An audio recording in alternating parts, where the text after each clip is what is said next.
Jadi topik hari ini adalah how to relax, yaitu mengetahui bagaimana cara untuk relax.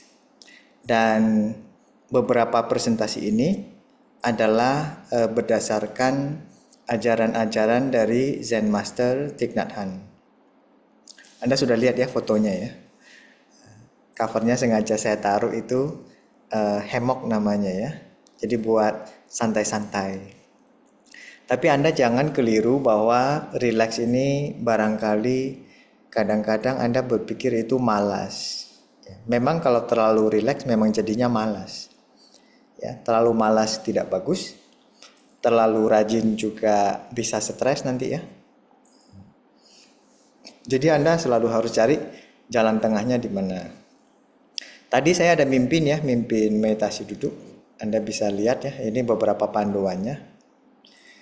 Ya, jadi yang namanya meditasi, ada meditasi yang dipandu seperti yang saya lakukan tadi 10 menit.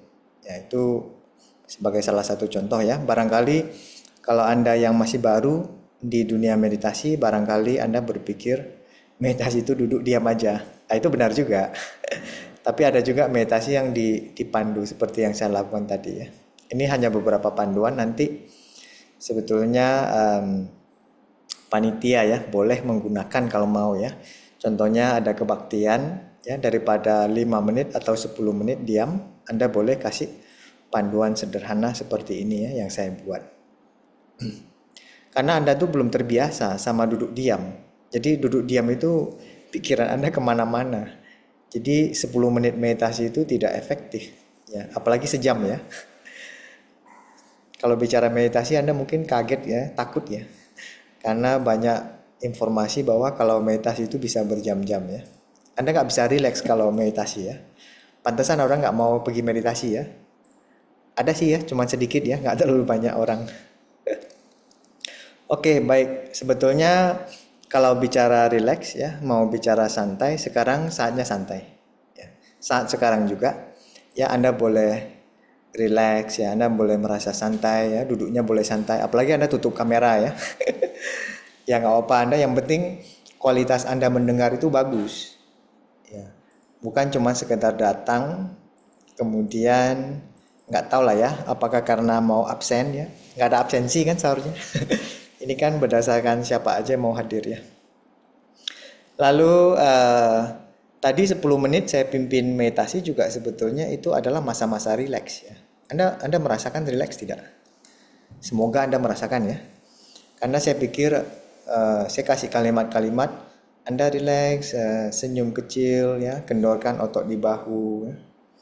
Ikuti napas masuk, napas keluar ya. Jadi semua itu adalah kalimat-kalimat pemandu ya. Jadi Anda dipandu untuk menjadi lebih rileks ya.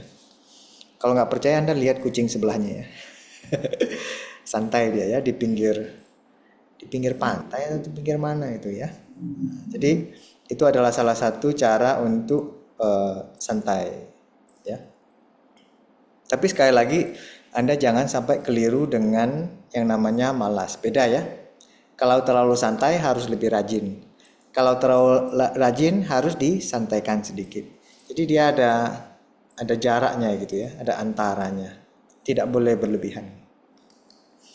Nah, sekarang kalau kita bicara rileks, sebetulnya kita bicara bagaimana istirahat. Ya. Dan ketika Anda bisa istirahat, sebetulnya healing terjadi. Sekarang banyak orang bicara healing ya. Dia terjadi luka batin, terjadi stres, frustasi, atau terjadi gangguan mental. Itu biasanya salah satu faktornya adalah karena kerjaannya banyak, satu. Kalau kerjanya sudah banyak, pikirannya juga banyak. Jadi dua-dua ini pemicunya. Jadi setelah itu lama-lama dia jadi kebiasaan, kerjaannya banyak, pikirannya juga banyak. Dua-duanya serba banyak. Yang banyak itu bahaya. Jangan pikir yang banyak ini selalu menguntungkan ya. Duit semakin banyak semakin bagus ya. Tapi pikiran semakin banyak semakin gak bagus. Ya. Jadi yang segala sesuatu terlalu banyak itu selalu masalah. Ya. Jadi Anda harus bisa istirahat. Ya. Dan setelah bisa istirahat baru bisa datang penyembuhan. Nah, kalau orang sakit biasanya gimana? Dia istirahat kan? Wah, saya sakit. Ya. Lalu orang bilang, "Ya udah kamu istirahat aja dulu ya." Karena istirahat itu mendatangkan penyembuhan. Ya, jadi ketika semua orang bicara healing ya, penyembuhan, tapi dia tidak tahu cara istirahat ya sama dengan bohong. Ya, jadi ya hari ini saya mau kasih beberapa tips lah ya, cara-cara untuk istirahat ya. Jadi sekarang Anda sudah istirahat ini. Anda sudah rileks ini, jangan tegang ya. Jangan tegang ya, santai aja ya. Jadi dari resting ya, beristirahat. Nah, sekarang kita bilang rileks atau istirahat, mungkin kita bicara istirahat fisik. Zaman sekarang kalau orang kerja di kantor dia dikasih tugas banyak sekali ya. Karena apa? Karena dia dibayar. Karena dibayar ya mau nggak mau direkturnya atau bosnya kasih kerjaan apapun dia harus kerjakan kan, no choice ya. Terpaksa ya. Tapi kan dapat gaji ya. Nah, ini adalah salah satu efek orang kerja sebetulnya ya. Jadi gimana dong Bante? Karena kalian kan mahasiswa ya, kuliah. Habis kuliah kan mau kerja kan? Kalau nggak kerja datang duit dari mana? Nah, kalau nggak juga harus bisa ini ya, bisnis ya. Bikin bisnis sendiri, apa ada toko atau jualan atau punya proyek sendiri, ya itu bisa. Tapi itu ujung-ujungnya tetap kerja kan? Nah, makanya sekarang sistem orang kerja ada yang kerja dari Senin sampai Jumat ya, hajar habis-habisan Senin sampai Jumat. Sabtu Minggu foya-foya. Akhirnya Sabtu Minggu seharusnya lebih banyak istirahat, malah dia main-main, jalan-jalan yang dia kira bisa menenangkan. Tahu-taunya hari Senin dia lelah gitu kan. Jadi dia menambah lelah, menambah stres, menambah capek yang berakumulasi banyak. Makanya orang sakit mental, sakit fisik itu sebetulnya bersifat akumulatif. Ya, dia diakumulasi banyak sehingga lama-lama dia jadi parah. Ya. Makanya sekarang orang sangat tren ya, meditasi, mindfulness, macam-macam ya. Yang non Buddhis juga sekarang juga udah semuanya nih bicara mindfulness, bicara meditasi. Mungkin meditasi istilahnya agak Buddhis ya. Jadi orang-orang kadang-kadang dia enggan menggunakan istilah meditasi. Jadi relax fisik atau istirahat fisik itu sangat penting ya. Cuman celakanya manusia zaman sekarang badannya sudah capek ya, sudah capek sekali dia tidak mau istirahat. Ya buktinya dulu waktu saya jadi mahasiswa walaupun sudah capek tapi saya harus tetap mengerjakan tugas, laporan ya sampai jam 12, sampai jam 1, jam 2 ya. Itu tandanya apa tahu nggak? Itu tandanya adalah saya kurang pintar dalam mengatur waktu. Waktunya buat main-main, buat nonton, buat apa gitu kan. Ketika sudah dekat waktunya baru kebutan. Kebut-kebutan, bikin laporan, bikin PR ya, bikin artikel. Jadi semuanya numpuk. Jadi salahnya salah siapa? Ya salah Anda sendiri tidak memanajemen waktu dengan baik. Tapi ujung-ujungnya Anda salahkan kuliahnya, salahkan profesornya, salahkan dosennya. Ini dosennya nggak benar nih kasih tugas banyak banget. Itu artinya Anda tidak bisa mengatur waktu dengan baik. Ya. Jadi ketika saya beberapa tahun kuliah ya sama lah ya mungkin ada kemiripan ya. Nggak bisa atur waktu dengan baik. Ya. Waktunya banyaknya pingin main-main terus ya. Kuliah itu banyak mainnya. Tapi ada juga mahasiswa yang rajin ya. Isinya belajar, bikin apa tugas, bikin laporan ya. Nggak ada mainnya. Ujung-ujungnya juga stres dia. Tapi bukan berarti saya suruh Anda main-main ya kuliah ya. Ya harus ada mainnya juga, harus ada seriusnya ya. Nah coba kita lihat apa sih sebetulnya yang terjadi ketika apabila fisik atau badan kita terjadi masalah ya. Karena apa? Karena kita sering menabrak ya. Menabrak sistem kerja tubuh. Contoh, waktunya tidur ya tidur. Tapi buktinya Anda waktu tidur Anda tidak tidur. Waktunya tidur Anda nonton ya. Waktunya tidur Anda main game ya. Waktunya tidur Anda nggak tahu lah mengerjakan sesuatu ya. Jadi akhirnya seharusnya Anda tidur, Anda tidak tidur. Badan Anda lelah. Tapi Anda memaksa badan Anda tetap wake up gitu, tetap terjaga. Contohnya mau nonton film seri apa gitu kan, lagi seru ya. Lagi seru-serunya kan, udah jam 12, udah jam 1 nonton aja terus. Badan serasa masih bisa ya. Tapi ketika badannya sudah lelah sekali, matikan laptop, matikan YouTube-nya, ketika berbaring baru kerasa itu capeknya itu luar biasa, melampaui batas. Nah, ini yang saya sebut sebagai nabrak. Dan celakanya itu tidak sekali atau dua kali ya. Itu berulang kali, lama-lama badan Anda itu cepat rusak jadinya. Ya, sakit sana, sakit sini, bentar encok, bentar masuk angin, bentar pegel sana sini ya. Dan lama-lama itu bisa jadi ya Anda nanti umur 30 atau 40 udah sakit-sakitan, kesian Anda jadinya ya. Jadi Anda harus mulai sekarang pikir baik-baik. Ya. Makanya saya bilang prinsipnya sederhana loh. Waktunya tidur Anda tidur. Jam berapa tidur ya? Jam 10 lah. Atau jam 11 lah maksimal ya. Bisa nggak Anda? Nggak bisa Bante, udah terbiasa tidur jam 1 pagi. Matilah itu. Selamat itu. Itu organ badan kita itu stres kalau Anda tidak tidur jam segitu. Ya. Lama-lama stresnya numpuk. Nah ini yang disebut sebagai stres yang numpuk ya. Waktunya bangun ya bangun. Karena kemarin tidurnya telat, terus kualitas tidurnya nggak bagus, ya akhirnya bangunnya juga telat. Ya, apalagi kalau besok pagi mau kuliah, kuliahnya pagi. Ya, harus kerja atau kuliah pagi. Akhirnya bangunnya itu terpaksa banget. Dipaksakan sekali gitu kan. Ya. Nah, badan Anda kembali lagi mengalami stres ya. Tadi malam tidurnya telat, badan stres. Pagi mau bangun karena kuliah atau kerja, badan stres ya. Jadi Anda nih pinter ini bikin badan Anda stres. Ya. Ya, waktunya bangun Anda tidak bangun, Anda molor-molor ya. Waktunya ke toilet. Bisa nggak? Wah Bante ini gamenya lagi seru nih, game online. Ya, ditahan-tahan dulu ya. Mau kencing ditahan, mau berak juga ditahan. Ya, ditahan aja semua sampai udah sakit banget baru dia lari-lari ke toilet ya. Pas dia lari-lari ke toilet, toiletnya ada orang. Oh gedor-gedor dia, tambah marah dia. Gua mau ke toilet ini, gua mau kencing, gua mau berak. Tapi kok ada orang nih di kamar mandi, dia teriak-teriak. Ya, bikin marah, bikin kesel kan. Salah siapa? Salah dia. Waktunya ke toilet, dia nggak ke toilet, nunda-nunda terus ya. Ya, waktunya makan ya makan.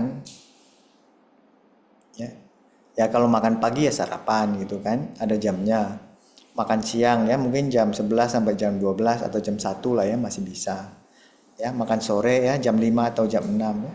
Jangan jam 10 malam makannya. Itu bukan jam makan itu jam tidur itu. Ya, orang jam tidur Anda makan. Ya, lalu nonton YouTube sampai jam 2 pagi kan, lapar makan lagi. Ya kan? Wah, jam 2 Bante, jam 2 subuh lapar. Ya, masak mie lah atau makan apalah, akhirnya orang bilang apa? Obesitas ya. Parah sekali. Ya. Jam makan tidak tepat waktunya, makannya sembarangan. Ya. Sesi pertama kita ada bicara ya konsumsi ya, cara makan ya, bagaimana cara makan. Ya, itu semuanya kena. Waktunya minum ya minum. Ya, udah haus tapi nggak mau minum ya. Ya, Anda harus bisa minum air apa ya, air mineral, bukan air putih ya. Orang bilang air putih ya. Air apa sih namanya? Air bening kali ya. Tapi saya bilang air bening nggak ada yang orang ketawa pula kan. Mana ada Bante orang bilang air bening. Yang ada air putih, tapi airnya nggak putih kok. Kalau air putih itu kan susu, warnanya putih. Tapi nggak tahu ya orang Indonesia kok sebutnya air putih ya. Nggak tahu lah ya, itu istilah aja ya. Waktunya kerja kerja ya, waktunya kuliah ya kuliah ya. Jangan waktu kerja main ya, waktu main kerja. Jadi Anda tuh nggak bener ya. Waktu olahraga ya olahraga ya. Kamu ada waktunya. Saya mau tanya nih ke semua orang. Apakah Anda punya waktu untuk olahraga? Dan berapa lama durasinya? Kalau saya ada. Setiap hari jam 4.30 sampai jam 5.30 sejam saya olahraga. Ya. Kalau lagi malas-malasnya ya saya paling maraton ya, lari-lari. Ya 20 menit atau setengah jam ya cukup. Karena saya harus berkeringat.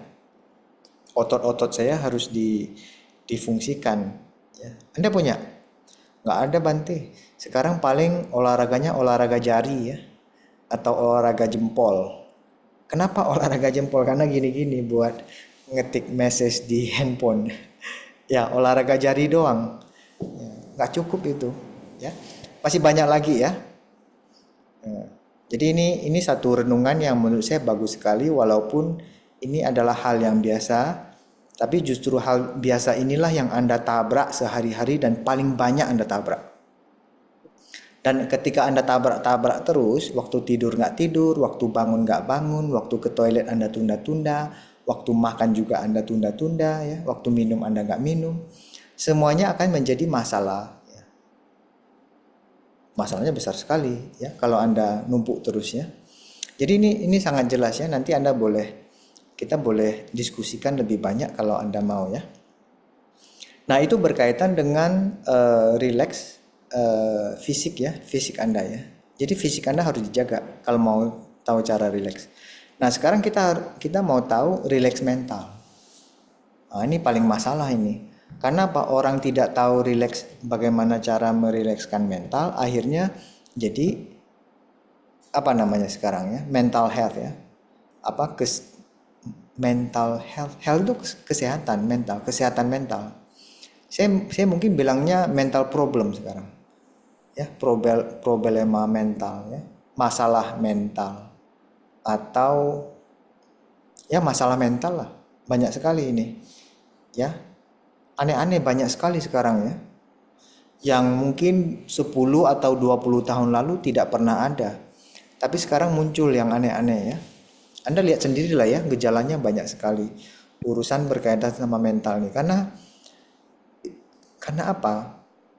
Penyebabnya adalah pikiran kita itu nggak bisa berhenti.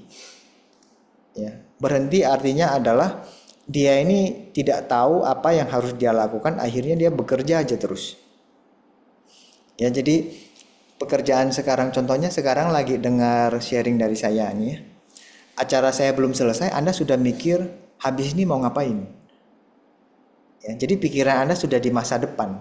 Ya, bukan nggak boleh loh ya. Tapi saking berpikir terlalu banyak tentang masa depan, habis ini mau ngapain, apa yang saya sampaikan Anda tidak register, Anda tidak nyambung, ya Anda nyambungnya mungkin dikit-dikit saja. Ya ini namanya orang tidak fokus, ya karena dia fokusnya ke masa depan, atau dia fokus pada masa lalu, ya sibuk. Ini namanya sibuk mikir masa lalu, sibuk mikir masa depan. Ya, ini yang disebut pikiran yang tidak bisa berhenti. Tidak bisa berhenti ke masa depan, tidak bisa berhenti ke masa lalu. Nah ini yang tidak bisa berhenti. Yang namanya pikiran berhenti itu ketika dia bisa kembali ke saat ini. Ya. Kembali ke saat ini Anda mau ngapain? Ya, Anda sedang mendengarkan, Anda sedang duduk, Anda sedang rileks, ya Anda sedang mendengarkan suara dari saya. Benar mendengarkan ya, bukan apa ya, cuma sekedar hadir nama saja ya. Oh hari ini ramai ya, ada 20. Baru sadar saya ada 21 orang ya. Ya, jadi ini penting buat Anda semua ya. Lalu pikiran itu selalu ada sesuatu yang dipikirkan, namun bahan pemikiran terlalu banyak. Anda duduk di sini mungkin mikir kuliah besok apa, atau habis ini saya mau makan apa ya. Atau saya lagi mikirkan nanti mau kencan ya, mau bikin program, mau pergi jalan-jalan. Jadi semua Anda pikirkan. numpuk semua. Ya, jadi ini yang namanya bahan pikiran banyak. Makanya bahan pikiran kita itu perlu disedikitkan, dikurangi. Nah, caranya gimana? Nah, ini poin ketiga ya. Jadi bahan pikiran perlu dikurangi. Caranya dengan menggantikan bahan pikiran dengan satu objek saja, yaitu napas. Nah, jadi ini berkaitan dengan meditasi napas. Kenapa meditasi selalu menggunakan napas? Karena napas ini salah satu objek yang selalu ada, dan objek ini bisa selalu membantu. Ya, kalau kita curahkan perhatian pada napas masuk, napas keluar, itu adalah meditasi yang sangat sederhana. Ya, jadi meditasi yang sangat sederhana mulai dari meletakkan atensi dan perhatian pada napas. Saya sadar ini napas masuk, saya sadar ini napas keluar. Ya, saya sadar napasnya pelan, saya sadar napasnya panjang. Ya. Coba lihat gambar ya. Jadi ketika belum perhatikan napas, itu pikirannya kacau balau, itu satu tumpuk itu yang hitam-hitam. Ketika pikirannya cuma satu, berpikir tentang napas, itu pikirannya itu lebih rapi. Jadi pikiran punya ruang jadinya, nggak banyak sampah. Pikiran itu kalau dia bekerja, rata-rata katanya sampah. Ya, sampah plastik lah, sampah nuklir lah, sampah besi lah, sampah apa ya. Jadi Anda menciptakan sampah banyak sekali dalam pikiran. Akhirnya ya sampah-sampah semua isinya. Ya. Dan celakanya susah di recycle pula. Ya. Ya, jadi makanya ini namanya melatih pikiran agar bahan pikiran tidak banyak dan kita berlatih. Cuman pikiran ini sudah terbiasa, punya kebiasaan berpikirnya banyak. Jadi ketika disuruh pikir satu saja tentang napas, nggak betah dia. Nggak betah. Padahal berpikir cuma satu aja, objeknya napas, itu bagus. Ya. Di awal-awal mungkin agak susah ya, karena Anda sudah terbiasa berpikirnya banyak. Tiba-tiba disuruh pikir satu, susahnya minta ampun. Ya. Jadi Anda mau ada kemajuan batin, Anda harus bisa menghentikan pikiran, mengarahkan pikiran, kasih dia objeknya satu saja ya. Nggak cuma napas lah ya. Kalau di dunia meditasi objeknya bisa banyak ya. Contoh, pilih salah satunya bisa napas. Pilih gerak kaki ya ketika berjalan ya. Pilih kunyah ya. Ketika makan kita kunyah ya, sadari sedang kunyah. Nah, itu juga objeknya satu, itu kunyah. Nah, atau mendengar ya. Sekarang kalau Anda mendengar ya mendengar. Anda jangan klik-klik lagi ya, klik WA sebentar, klik browser sebentar ya. Klik game sebentar, klik sana klik sini ya. Anda kan di komputer mungkin kan? Ya, di komputer atau di handphone ya. Sebentar handphonenya digeser ke sana, cek WA sebentar, cek line sebentar. Anda namanya ini objeknya banyak. Stres sebentar lagi ya. Jari-jari Anda bisa stres ya. Jadi ini beberapa hal yang menurut saya penting ya untuk diperhatikan. Dan selanjutnya saya mau bicara sedikit tentang napas ya. Jadi kenapa napas? Nah, menurut beberapa ilmu ya, contohnya ilmu di neuroscience, dia sebutnya ketika kita bernapas itu dia bisa connect langsung ke amigdala. Ya, amigdala itu katanya adalah suatu otak kecil manusia ya. Kalau Anda kedokteran atau ilmu sains, Anda akan tahu bahwa amigdala ini salah satu otak kecilnya kita. Katanya ukurannya kayak sebesar walnut ya. Walnut tuh bahasa Indonesianya apa ya? Saya lupa ya, walnut ya. Kecil dia ya. Tapi dia punya fungsi yang berkaitan dengan emosi. Emosi itu bukan marah lah ya. Emosi itu berkaitan sama perasaan, berkaitan dengan rasa takut, berkaitan dengan persepsi, berkaitan dengan memori, berkaitan dengan belajar, atensi, motivasi dan segala jenis itu. Ya.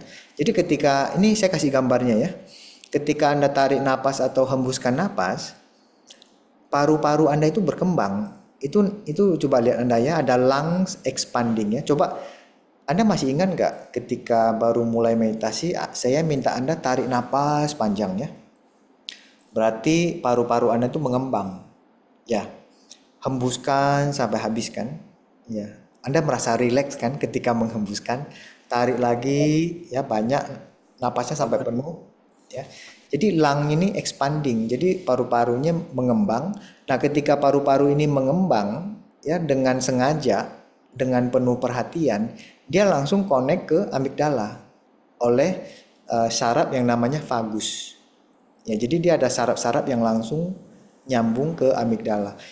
Inilah yang bisa membuat kita menjadi tenang, damai. Jadi bernapas dengan penuh kesadaran atau mindful breathing bisa membuat Anda menjadi tenang.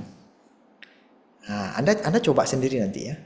Tapi ketika 10 menit awal ya, 10 menit awal ketika saya bimbing panduan meditasi tadi ya di awal, Anda merasa tenang nggak? Merasa damai nggak? Ya nggak sedamai-damai banget, tapi minimal Anda merasa tenang gitu ya. Tidak pikiran dalam aduk-aduk gitu ya, atau kacau balau gitu ya. Jadi ini salah satu penemuan yang ditemukan oleh para ilmu neuroscientist. Nah, coba Anda bayangkan 2600 tahun lalu Buddha sudah bicara tentang napas bisa mendamaikan. Zaman Buddha mungkin tidak ada ya ilmu-ilmu seperti ini ya, yang menyebutkan ada saraf vagus atau apa ya, ada saraf-saraf vagus ini yang di paru-paru langsung sambung ke amigdala. Amigdala itu apa juga? Mungkin zaman dahulu saya tidak tahu ya apakah ada atau tidak ada ya. Tapi ini ilmu yang tergolong baru ya. Mungkin 50 atau 60 tahun yang lalu sudah mulai dikembangkan ya tentang otak, tentang sistem saraf ya, dan sebagainya ya. Jadi ini connect ya antara ajaran Buddha tentang napas yang mendamaikan dengan penemuan neuroscientist ya tentang efek dari napas ya. Jadi napas berkesadaran itu penting ya. Napas berkesadaran loh ya, bukan napas-napasan ya. Anda bisa aja napas tapi dia tidak mempengaruhi amigdala ya, karena napas Anda itu napas biasa. Tapi napas yang sengaja artinya adalah napas yang Anda sadari sepenuhnya. Sadari sepenuhnya ini masuk, sadari sepenuhnya ini keluar. Nah, ini namanya yang sadari sepenuhnya. Makanya disebut sebagai anapanasati. Anapana, napas masuk, napas keluar. Sati adalah kesadarannya. Makanya disebut sebagai mindful breathing. Ya, napas penuh kesadaran. Nah, lalu lama-lama kita menumbuhkan suatu kemampuan yaitu istirahat, resting ya, istirahat melalui napas berkesadaran. Ya. Jadi napas berkesadaran bisa membantu kita menjadi lebih istirahat, relax. Topik hari ini kan kita how to relax kan. Nah, how to relax salah satu caranya adalah napas berkesadaran, bikin Anda relax. Ya. Dan napas Anda itu terjadi 24 jam. Seberapa sering Anda pakai napas berkesadaran untuk istirahat, untuk menjadi tenang, menjadi damai. Bagaimana Anda dengan penuh kesadaran menyadari kembang kempes dada ya, paru-paru, sehingga dia connect ke amigdala, membuat suasananya itu menjadi damai dan tenang. Jadi damai dan tenang itu betul-betul datang dari dalam, bukan dari luar. Dan Anda ciptakan. Ya, Anda menciptakannya. Ya. Mau ya? Boleh coba ya. Lalu selanjutnya adalah kalau di sebagian besar di sini mungkin pernah ikut retret ya. Kemarin kapan hari ya? Keluarga mahasiswa Buddhis ya, Dharma Wira ada bikin PPD ya, Pekan Penghayatan Dharma. Di sana ada diajarkan, semuanya diajarkan. Ya, jadi sebetulnya hari ini saya nge-repeat gitu. Nge-repeat dengan sudut pandang yang sedikit berbeda kepada Anda ya. Kalau Anda kan lebih banyak pas saat PPD atau retret, kita lebih banyak pelaksanaan ya. Memberikan instruksi lalu Anda laksanakan. Kalau ini mungkin sedikit lebih teoritis ya. Dipandang dari teoritis ya. Ya. Jadi ada suatu latihan namanya relaksasi total atau total relaxation. Ini latihan yang paling disukai semua orang dan manjur. Ketika dibilang oke, meditasinya adalah berbaring, langsung hore semuanya ya. Karena apa? Berpikir wah udah mau tidur ini. Apa jamnya tidur ya, habis makan siang ya. Bagaimana relaksasi ini dipandu, bagaimana membantu merilekskan badan lewat napas berkesadaran. Memang sih ada yang tertidur ya. Yang tertidur tidak masalah ya, bagus. Yang tidak tertidur juga bagus. Karena intinya adalah istirahat, resting, bukan tidur. Ya, kalau Anda pikir resting adalah tidur, nggak selalu benar. Banyak orang tidur ya 6 jam, 7 jam, 8 jam, tapi isinya mimpi-mimpi buruk. Isinya dikejar oleh apa ya, mimpi dikejar anjing. Mimpi jatuh dari jurang ya. Mimpi digigit ular ya. Jadi mimpi-mimpi itu bikin kualitas tidurnya itu jelek. Ya. Walaupun dia sudah tidur 7 jam atau 8 jam, tapi ketika bangun tidur, dia lelahnya minta ampun. Ya, karena ketika sedang tidur itu seharusnya istirahat, dia nggak istirahat. Karena pikirannya nggak istirahat. Jalan aja terus ya. Ya, tadi siang melihat apa dia gabungkan sama pikiran, terus jadinya mimpinya aneh-aneh gitu ya. Bisa mimpi tiba-tiba Anda punya tanduk gitu kan. Mimpi tiba-tiba Anda punya sayap, Anda bisa terbang gitu kan. Mimpi tiba-tiba Anda jadi burung ya, padahal Anda manusia. Kok tiba-tiba jadi burung gitu kan. Jadi macam-macam, itu tergantung apa yang Anda lihat tadi siang. Jadi informasinya itu mix, campur ya. Campur dengan pikiran, diaduk-aduk, jadilah sebuah cerita di dalam mimpi ya. Nah, itu banyak sekali. Nah, teknik relaksasi total ini sudah banyak ya kita ajarkan ya. Dan bagi Anda yang sudah ikut retret, sudah ikut PPD ya, saya rasa sudah tahu, Anda boleh lakukan. Sekarang malah lebih gampang ya. Komunitas ada bikin audionya ya. Jadi tinggal buka website atau pakai aplikasi ya, pencet tombol play, ada seseorang yang memandu gitu. Tapi kalau Anda sudah mahir ya, Anda pandu diri sendiri nggak apa-apa. Kalau Anda sudah mahir, Anda pandu diri sendiri, tidak usah pakai panduan. Tapi kalau Anda merasa mau pakai panduan ya silakan ya. Buka atau download MP3 ya, MP3-nya Anda download di handphone, Anda baring, Anda setel ya. Durasinya juga macam-macam ya, ada durasinya 20 menit, 30 menit, 45 menit atau 1 jam ya. Dan tidur siang itu bagus ya, istirahat siang lah ya. Istirahat siang atau tidur siang itu bagus. Karena memori Anda bisa kena refresh ya. Apa yang Anda pelajari di pagi hari itu bisa terekam lebih dalam ya. Jadi ada kasih kesempatan untuk mencerna makanan yang Anda makan lewat mulut, juga memberikan Anda waktu mencerna makanan yang dimakan oleh mata dan telinga. Ya, contoh Anda kuliah gitu kan dari pagi sampai siang. Ya, itu otak baru nyimpan, belum mencerna. Ketika Anda tidur siang atau istirahat siang, itu informasi yang tersimpan itu akan dicerna. Akan masuk ke long term memory, lebih masuk ke sana. Kalau enggak dia hilang nanti. Ya. Ini banyak loh ya, banyak penelitian bilang istirahat siang itu bagus. Ya, bisa lebih sehat, pencernaan lebih lancar, otaknya lebih segar ya. Ya, enggak perlu lama-lama sih ya. 30 menit sampai sejam boleh. Kalau saya sih 30 menit.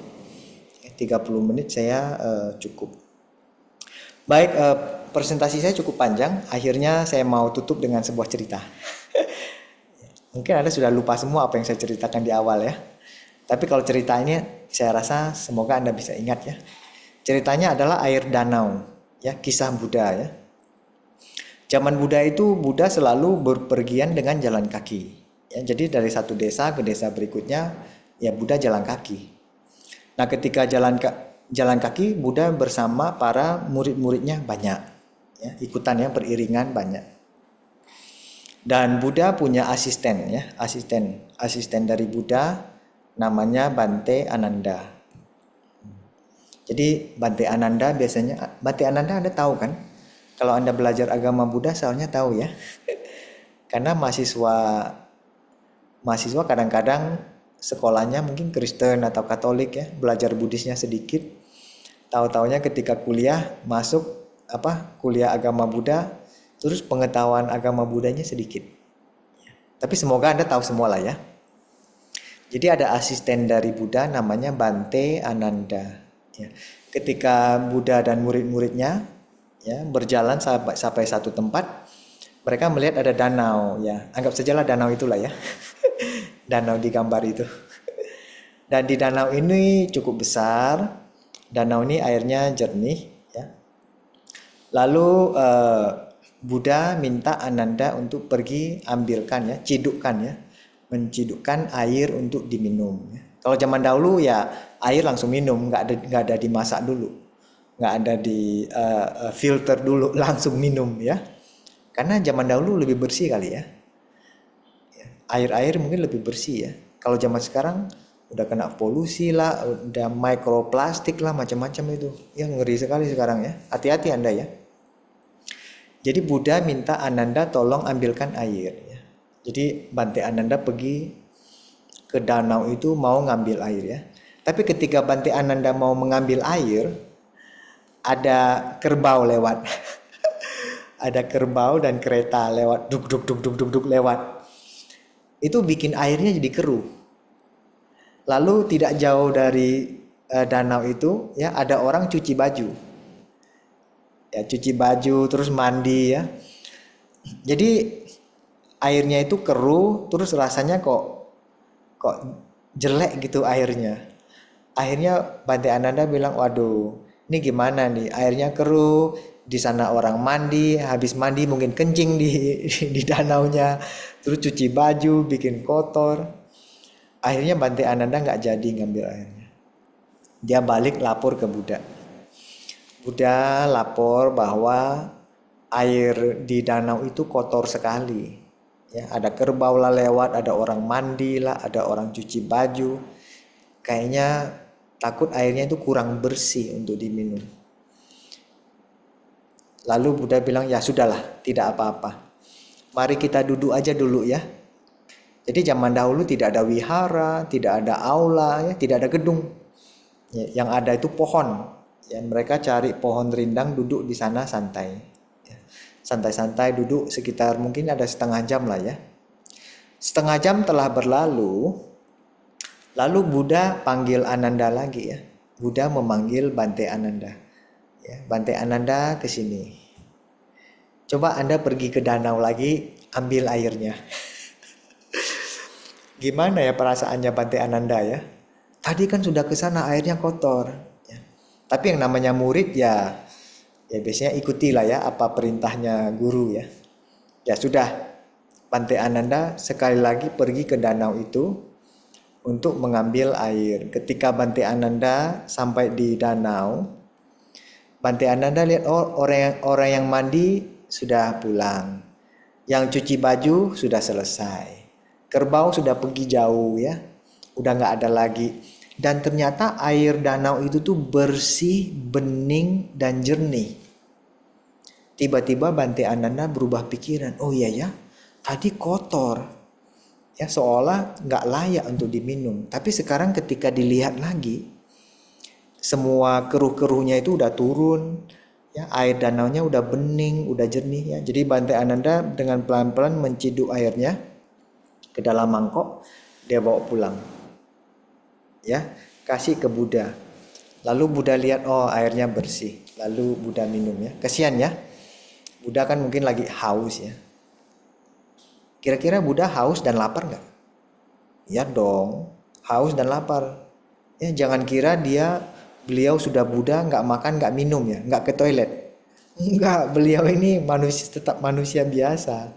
Minum tetap minum. Makan tetap makan ya, mandi tetap mandi. Sakit tetap sakit, badannya pasti sakit juga. Ya, mungkin udah tua ya sakit-sakit ya wajar. Cuman sakit tua, pegel itu tidak mengganggu ya. Hatinya Buddha itu selalu seimbang, selalu tenang ya. Jadi Buddha berpesan kepada Ananda, Ananda saya tahu tadi airnya kotor. Ya. Makanya Anda tidak mengambil airnya tidak apa-apa. Tapi ketika sungai ini dibiarkan 15 menit atau setengah jam, itu semua keruhnya itu akan turun, airnya akan bersih. Ya, tidak perlu diapa-apain, tapi airnya bisa bersih nanti karena keruh-keruhnya bisa turun ya. Begitu juga dengan pikiran manusia katanya. Pikiran manusia itu perlu diistirahatkan. Ya, jadi danau tadi kan istirahat kan. Tadi kan danaunya sibuk ya. Mandilah, berenanglah, cuci baju lah, itu kerbau lah lewat macam-macam. Itu kan sibuk kan. Nah, ketika danau ini istirahat, tidak ada yang mandi, tidak ada yang berenang, tidak ada yang cuci baju, tidak ada kerbau. Danaunya kan istirahat, airnya jadi jernih. Ya. Badan Anda, pikiran manusia juga demikian, perlu ada waktunya istirahat. Kalau tidak istirahat, pikiran Anda tidak bisa jernih. Badan Anda tidak bisa istirahat. Coba bayangkan kalau Anda 3 hari 3 malam gak tidur. Ya habis badan Anda, stres. Ya sakit-sakitan pasti. Jadi penting sekali ya Buddha bilang untuk istirahat. Nah ini Buddha selalu memberikan ceramah, memberikan nasihat atas kejadian sehari-hari. Ya, pencerahan itu datang dari kejadian sehari-hari. Ya, saudara-saudari, kejadian sehari-hari lah yang bisa membuat kita menjadi tercerahkan, menjadi sadar. Karena apa? Pikiran kita tuh siap melihatnya. Pikiran kita itu tenang menghadapinya. Jadi banyak eh, kebijaksanaan yang muncul. Ya, dengan pikiran yang lebih damai, pikiran yang tenang. Ya. Oke, semoga cerita ini sedikit membantu Anda ya. Jadi saudara-saudari ya dalam Dharma siapapun dimanapun ingat untuk waktunya istirahat istirahat, waktunya tidur tidur, waktunya makan makan, waktunya minum minum, waktunya ke toilet ke toilet, jangan tunda-tunda ya sakit nanti kamu ya. Jadi ini namanya jangan terlalu banyak nabrak ya, nabrak jam makan, nabrak nabrak jam ke toilet, nabrak jam tidur ya. Ya, akhirnya ya Anda sendiri yang sangat rugi. Jadi dharma itu ada di mana-mana ya. Kegiatan sehari-hari semuanya adalah dharma. Terima kasih atas atensi Anda semua. Semoga presentasi pada hari ini sedikit bermanfaat buat Anda semua ya. Namo Sang Hyang Budaya, Namo Buddhaya. Nama budaya Bante. Baik.